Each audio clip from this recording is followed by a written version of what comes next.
मैं doctor Vasundhara Mishra 2840D IGNOU centre से आज हम भाषा विज्ञान MSD 7 के संरचनात्मक भाषा विज्ञान पर बात करेंगे। संरचनात्मक भाषा विज्ञान का आविर्भाव यूरोप तथा अमेरिका में हुआ और यह व्यवहारवादी मनोविज्ञान पर आधारित है। संरचनात्मक जो बात है वह उसको हम व्यवहारवादी मनोविज्ञान पर आधारित मानते हैं, जो केवल कहा जाता है कि प्रत्यक्ष व्यवहार की प्रतिक्रिया है और प्रक्रिया है और उसके पीछे जो मानसिक आधार है उसको नकारते हैं, क्योंकि मन की बातों को हम नहीं जानते हैं। संरचनावाद आधुनिक युग में वैज्ञानिक अध्ययन का आधार माना जाता है। 20वीं सदी के साथ साथ संरचनात्मक भाषा विज्ञान का उदय हुआ था, जिसके प्रवर्तक फ्रांस के भाषा वैज्ञानिक सस्यूर हैं और संरचनात्मक भाषा विज्ञान को विश्लेषण के तौर पर अगर कोई रूप देता है तो वह अमेरिका के भाषा वैज्ञानिक ब्लूमफील्ड है। आज हम बात करेंगे कि मनोविज्ञान का व्यवहारवाद और संरचनावाद किस तरह से यूरोप में समाज विज्ञान के अध्ययन से शुरू हुआ था और इसमें 19वीं और 20वीं सदी जो है वहाँ पर इसका हुआ था आरंभ। सस्यूर का जन्म 1857 में जेनेवा में हुआ था और उन्होंने जो अपने क्लास नोट्स दिए थे 1916 में, बाद में उनके निधन के बाद संग्रहित किया गया 1916 में, और उसमें 1928 से लेकर उस ग्रंथ का अब तक देखते हैं कि कई 12 से अधिक भाषाओं में अनुवाद हो चुका है। तो इस प्रकार से सस्यूर को उनके योगदान के संदर्भ में संरचनावाद या स्ट्रक्चरलिज्म का जनक माना जाता है। समकालिक भाषा अध्ययन की स्थापना की उन्होंने। उस समय भाषाओं में किस तरह से परिवर्तन हो रहा है, ध्वनि संरचना कैसी है, उसकी रूप संरचना कैसी है, और भाषाओं का अंतः संबंध और पारिवारिक वर्गीकरण, बोलियों का अध्ययन उस युग के अध्ययन के प्रमुख क्षेत्र थे। एक ओर तो सस्यूर इस विषय में काम कर रहे थे, दूसरी ओर हमबोल्ट, स्टाइनटॉल, वुंट आदि भाषा वैज्ञानिकों ने भी मनोविज्ञान का सहारा लेकर भाषा के सार्वभौम रूप की संकल्पना की थी। भाषा विज्ञान की नींव भी इसी युग में पड़ी। हम कह सकते हैं कि आधुनिक युग के प्रथम भाषा वैज्ञानिक सस्यूर रहे। इनका जन्म पेरिस में हुआ था। उन्होंने भाषा विज्ञान की मूल संकल्पनाओं के संदर्भ में कुछ वैपरीत्यों को प्रस्तुत किया। जैसे पहला है भाषा बनाम वाक, लैंग्वेज एंड पैरोल। तो लैंग्वेज और पैरोल के बारे में जब हम बात करते हैं तो हम जानते हैं कि भाषा स्वतः पूर्ण व्यवस्था होती है। वह मनुष्य के वाक व्यवहार का ही एक अंश है। भाषा वाक व्यवहार की क्षमता से उत्पन्न सामाजिक वस्तु है, जिसमें समाज द्वारा व्यक्तियों के वाक व्यवहार के लिए अपनाई गई परंपराएं भी जुड़ी हुई हैं। तो समाज भाषा की रचना में सामाजिक मान्यता स्थापित करता है, जिससे सभी व्यक्तियों के लिए समाज में भाषा एक समान हो, समान विचारों के लिए समान प्रतीक व्यवस्था हो। यही भाषा की जो एकात्मकता के दर्शन है और यही विविध रूपता है, यही कौशल है। वास्तव में अगर हम देखते हैं कि वाक व्यवहार उतना महत्वपूर्ण हमारे लिए नहीं है जितना महत्वपूर्ण है भाषा की व्यवस्था को स्थापित करने की मनुष्य की शक्ति। तो वही शक्ति या क्षमता हमें भाषा की रचना में दिखाई पड़ती है और भाषा विज्ञान इस भाषिक रचना का ही अध्ययन करता है। सस्यूर ने वाक मतलब पैरोल की संकल्पना को प्रस्तुत किया था। यद्यपि भाषा का एक व्यक्तिगत पक्ष होता है और एक सामाजिक अनुबंधन का पक्ष, जिसके द्वारा समाज भाषा की व्यवस्था को कायम करता है। भाषा का प्रचालन या उत्पादन व्यक्तिगत होता है। व्यक्ति ही भाषा का उत्पादन या अभिव्यक्ति करता है। अभिव्यक्ति सामूहिक नहीं हो सकती। सस्यूर उसी व्यक्तिगत क्षमता को वाक या पैरोल कहते हैं। एक भाषा समुदाय के सारे व्यक्तियों के मन में अंकित व्यवस्था की सामूहिक राशि ही भाषा है और उस राशि से समाज के सदस्य वाक व्यवहार के अर्जित कौशल द्वारा अपने मस्तिष्क में भाषिक व्यवस्था को अंकित करते हैं। किसी एक व्यक्ति में पूरी भाषा नहीं होती, क्योंकि भाषा समाज की वस्तु होती है। इसकी तुलना में एक व्यक्तिगत क्षमता है, स्वैच्छिक तथा व्यक्तिगत प्रतिभा से पूरित। तो वाक के अध्ययन में हमें यही देखना होगा कि व्यक्ति किस तरह से भाषिक व्यवस्था के आधार पर अपने विचारों को अभिव्यक्त करता है, क्योंकि यह समाज से ही उसको मिलती है और वाक व्यवहार जो है उससे नहीं मिलती। हम भाषा का ही अध्ययन कर सकते हैं। भाषा प्रतीकों की व्यवस्था होती है जिसमें अर्थ और ध्वनि बिंब का संयोजन होता है। भाषा मूर्त होती है, इंद्रिय गोचर वाक व्यवहार की तरह, क्योंकि इसमें भाषा प्रतीकों का अध्ययन होता है।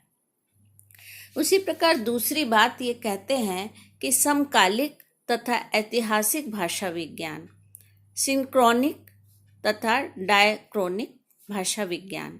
सस्यूर ने ही सबसे पहले भाषा के समकालिक अध्ययन और ऐतिहासिक क्रम में परिवर्तन आदि को ध्यान में रखकर भाषा विज्ञान की दो विशिष्ट शाखाओं का प्रवर्तन किया। समकालिक अध्ययन के लिए उन्होंने भाषा स्थिति, जो कि एक निश्चित होती है, तथा संक्षिप्त कालावधि है जिसमें भाषा को स्थायी मानकर उसका अध्ययन किया गया, वह उसका सहारा लिया। समकालिक भाषा विज्ञान में प्रतीकों तथा उनके संबंधों का अध्ययन किया जाता है। भाषिक प्रतीक जो है वह उभयांगी होता है, जिसमें हर प्रतीक का एक ध्वनि बिंब होता है, यानी कॉन्सेप्ट। भाषा प्रतीकों की व्यवस्था ही भाषा होती है। हमें भाषा की इकाइयों को भी अलग करना पड़ता है। जैसे हम लोग बात करते हैं, उच्चारण करते हैं, कर रहा हूँ में हम खा रहा हूँ की तुलना से कर और खा को हम अलग कर सकते हैं। हाँ हूँ अलग नहीं किया जा सकता, क्योंकि खाता हूँ की तुलना से हम जानते हैं कि हाँ हूँ का कोई भाषिक मूल्य नहीं है, इसलिए मूल्य भी होना आवश्यक होता है। भाषा के दो पक्ष हैं, ध्वनि बिंब तथा कथ्य। दोनों ही अविभाज्य हैं, एक सिक्के के दो पक्षों की तरह। दोनों के संयोजन से भाषिक रूप बनता है।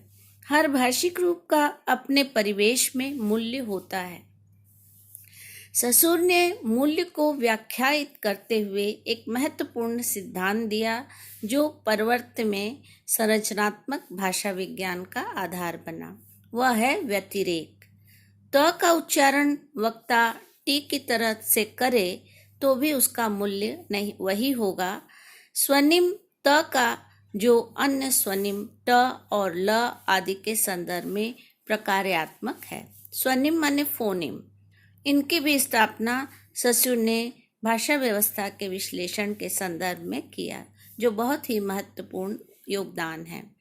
उन्होंने रूपिम का उल्लेख नहीं किया, मॉर्फेम का उल्लेख नहीं किया, लेकिन रूप से लेकर वाक्य तक को की इकाइयाँ जो हैं, उन्होंने उसको प्रतीक को व्यापक संदर्भ में देखा। भाषा की प्रविधि, व्याकरण तथा उसके अंग शीर्षक अध्ययनों में भी उन्होंने समकालिक भाषा विज्ञान के अंतर्गत भाषा की संरचना के अध्ययन का विस्तृत विधि विज्ञान प्रस्तुत किया। संरचनात्मक एकात्मकता किस तरह से हो सकती है? जैसे हम बचपन कहते हैं तो बचपन को अगर हम बच और पन कहें तो वह एक अलग तरह से उसका अर्थ आता है, वहाँ कोई अर्थ नहीं होगा। तो इसी को दो घटकों को एक बृहद संरचना के रूप में जब देखते हैं, एकात्मकता की संरचनात्मक एकात्मकता, बचपन जो दो खंडों को साथ नहीं रखते बल्कि एक बृहद संरचना को साथ में रखते हैं, उसी को सिंटैग्मेटिक सॉलिडरिटी कहते हैं, संरचनात्मक एकात्मकता कहते हैं। इस तरह संरचनात्मक घटक को की एकात्मकता न केवल शब्दों में बल्कि भाषा की समस्त संरचना में वे देखते हैं। तीसरा है संरचनात्मक और रूपावलीगत संबंध, सिग्नेमेटिक और या एसोसिएटिव संदर्भ।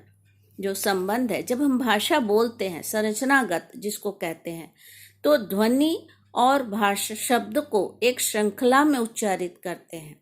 जब हम भाषा बोलेंगे तो ध्वनि और शब्द एक श्रृंखला में आते हैं, यह एक संरचना होती है, सिंटैग्म जिसको कहते हैं। संरचना में दो या अधिक भाषिक रूप या इकाइयां होती हैं। जैसे समता में समता दो रूप हैं, अच्छा लड़का में दो शब्द हैं, अगर तुम आओगे तो हम साथ चलेंगे, इनमें दो उपवाक्य हैं। ये तीनों अलग अलग स्तर की संरचनाएं हैं। संरचना में आने वाले हर घटक या इकाई का व्यतिरेक से मूल्य है। तो समता में जैसे सम का मूल्य परिवर्तिता के व्यतिरेक के कारण है, इसी प्रकार और भी जो उदाहरण है उसमें समत्व भाव, समभाव, ममता, लघुता आदि की याद दिलाते हैं। इस तरह का संबंध श्रृंखला में नहीं होता बल्कि मन में होता है। सस्यूर रूपावलीगत के अंतर्गत सह संबंध को भी लेते हैं और रूपावलीगत संबंध को भी। इसी प्रकार ससुर के अनुसार भाषा प्रतीकों की व्यवस्था, हर प्रतीक के दो अंग होते हैं, ध्वनि, बिंब तथा अर्थ। भाषा एक सामाजिक संस्था है, अर्थात समाज इन प्रतीकों से वाक व्यवहार द्वारा संप्रेषण करता है। इन प्रतीकों के बारे में अध्ययन करने वाले विज्ञान को प्रतीक विज्ञान या सेमियोलॉजी कहा जा सकता है। इस तरह से हम प्रतीकों की रचना के बारे में पढ़ते हैं, जिससे अर्थ के संबंध में सस्यूर की मान्यताओं का परिचय मिलता है। भाषा का विज्ञान का संबंध समाज विज्ञान से है, प्रतीक विज्ञान से है और प्रतीक विज्ञान का संबंध मनोविज्ञान से है। लेकिन दोनों विज्ञान कुल मिलाकर अर्थ संप्रेषण की रचना तथा प्रक्रिया बताते हैं। इसी तरह हम प्रतीक जो है वो मनोविज्ञान की वस्तु है, जिसके दो अंग होते हैं, प्रत्यय या संकेतित, ध्वनि बिंब या संकेतक। इसे ध्वनियाँ नहीं, हम ध्वनि बिंब कहते हैं, क्योंकि हम बिना उच्चारण ये भाषा में चिंतन करते हैं। प्रतीक जो है यादृच्छिक होता है, मान लिया जाता है, अर्थात ध्वनि बिंब और प्रत्यय का संबंध यादृच्छिक होता है। प्रत्यय से नया ध्वनि बिंब अस्तित्व में आ सकता है, ध्वनि बिंब से नया प्रत्यय सूचित हो सकता है। सस्यूर चूंकि पूरी भाषा को प्रतीकों की व्यवस्था कहते हैं, तो यादृच्छिकता का सिद्धांत समस्त भाषा के परिवर्तनों की व्याख्या में सहायक है। यादृच्छिकता का तात्पर्य क्या है कि व्यवहार में व्यक्ति की स्वच्छंदता नहीं है। यादृच्छिकता उस सामाजिक बंधन का ही दूसरा नाम है जिससे भाषा सामाजिक वस्तु बनती है, जबकि भाषा में ऐसी यादृच्छिकता नहीं है, बल्कि तार्किक संगति और संगठित व्यवस्था है। इन दोनों के कारण ही भाषा में कई शताब्दियों तक भी अधिक परिवर्तन नहीं होता है। यही यादृच्छिकता मतलब मान लिया गया है। हमने भाषा को एक अपने व्यवहार में लाने के लिए उसका प्रयोग किया है। इस तरह से यह परिवर्तन आकस्मिक नहीं होता है। समय की गति के साथ ये दो प्रवृत्तियों के बीच भाषा धीरे धीरे बदलती है। आज हम इसको यहीं पर समाप्त करते हैं। ये पांचों जो तत्व हैं इनके बारे में हमने पढ़ा। धन्यवाद।